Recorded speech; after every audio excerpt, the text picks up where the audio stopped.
Hello and welcome to the Friday market update. Well, it's ice, ice, baby, and the housing chill. So, ice, ice, baby. I used to love that song, but who's cooler, Trump or Fed Chair Jerome Powell? So, this week, Trump asked Powell in to have a little conversation and asked Powell to chill out and cut some rates.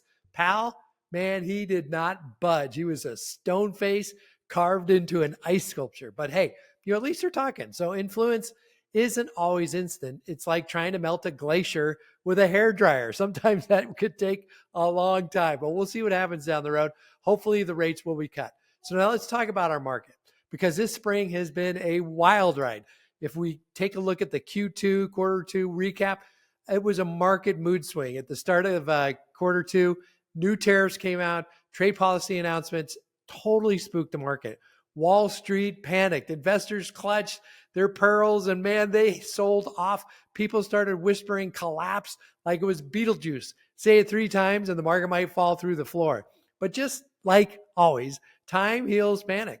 The stock market bounced back up 20% from April lows and now just 3% off its all-time high. It came back.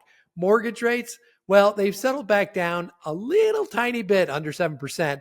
And we're about a quarter point away from the March level. So it could be worse, right? Translation for you and your buyers, we're in a holding pattern. Not great, not terrible, but full of opportunity if you know how to position your clients. So the Fed is frozen for now. The Fed really is playing it cool. Powell and his team are on pause. They've hit the pause button, watching for more data, more and more data. That's always about data before they can make a move. Even with the meeting with Trump, it didn't shake Jerome Powell down.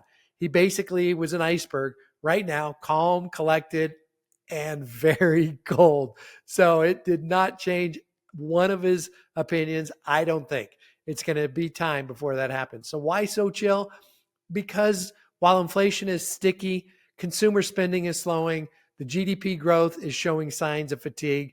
It's a really different type of market right now. Retailers are hinting at a softening economy. And when that becomes the trend, rate cuts follow. So watch next week. Jobs report comes out. And if it's a weak report, we could definitely see a little bit of a rate dip. We're kind of seeing some cracks in the economy. So we'll see what happens there. So stay tuned to that. Now, housing update, more inventory, more negotiation. So while the rates have been hovering around that 7% mark, housing inventory has climbed, especially here in Las Vegas. And since March, we're up over 1,300 homes on the market. That's a big deal. That's a lot more homes.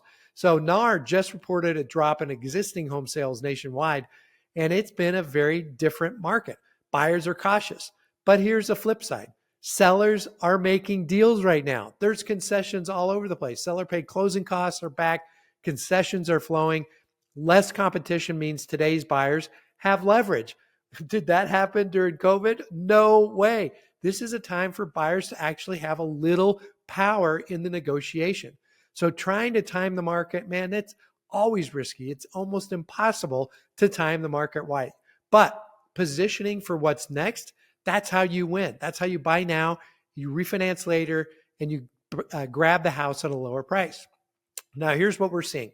Agent pain points and how to help for the agents. Here's what you need to know. So the pain point, my listings aren't moving. Solution, educate your sellers on price, presentation, and concessions. The longer they wait, the more likely buyers are trying to negotiate harder.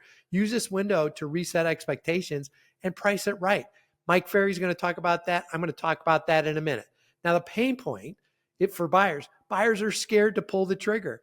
Solution, show them real world numbers. Have them come to me. I'll go through the numbers with them and we'll look at the seller credits that are being given and we'll see that there's less bidding wars and they're actually in a better position now than they were last year when rates were higher and inventory was actually tighter.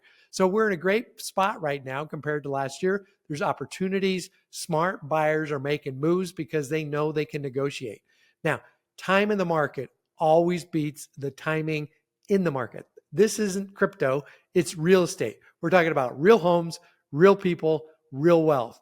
So be the buffalo. And in this market, you and your clients have to be the buffalo. You have to run into that storm, not away from it. Because when you wait, that storm's going to continue to follow you wherever you go. You're just going to pay a higher price. So don't be like Linus from Peanuts. Used to love that show. Dragging that gloomy cloud everywhere, mumbling, should have bought when prices were low. Be bold, be decisive, be the one who leads those buyers out of the storm, not the one stuck in it forever. So reminder, we have an upcoming event with Mike Ferry, the GOAT himself. He is coming to Vegas Wednesday, June 19th. Doors open at 8 a.m. The event starts at 9 a.m. sharp. And when I mean sharp, I mean sharp. We got to get going. He has a lot to say. We're going to have a lot of fun there. It's at the Canyon Gate Country Club. The topic is how to get your listing sold faster. Scripts. It's going to be objection handling. Real talk from one of the best ever to do it. I consider him the GOAT of real estate coaches. So we're expecting over 200 agents, and seats are filling up fast. We haven't even really started marketing it. So that's it for this week. If you have questions, deals to structure, or want to brainstorm creative strategies, you know where to find me, right here. So how to refer me? Simple. Just send me a group text with your client. I'll take it from there, and we'll get you out shopping for a home. So let's go win this summer together. And remember, be the Buffalo. This is Gaylord out. We'll talk to you soon. Bye-bye.